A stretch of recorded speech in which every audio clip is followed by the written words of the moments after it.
We're very clear in the document that where matters will be for negotiation, then what we do is set out the clear, common sense, reasonable and rational position.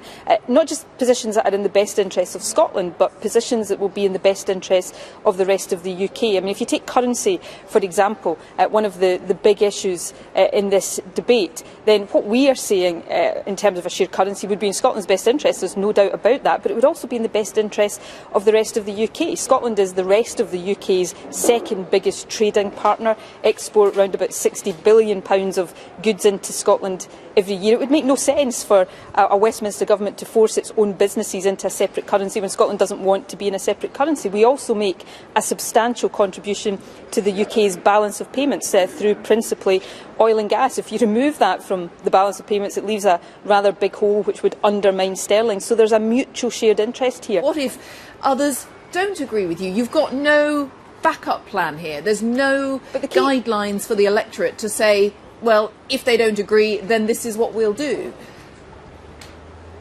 But the key point from the perspective of the UK government is for them to turn their back on a shared currency would be them acting against their own interests. And it's very interesting, in all the sabre rattling we've heard on this issue, we haven't yet heard any UK politician definitively rule out a shared currency, because they know it would be in their interests as much as in Scotland's. It would cost jobs in the rest of the UK to force businesses in England into a separate currency with its second biggest trading partner. So these are common sense issues. Now, I could turn the uncertainty argument back on the no side of the campaign. You know, the biggest issue, for example, around Scotland's European membership is what happens if we don't become independent and we get taken out of Europe against our will as a result of the in-out referendum.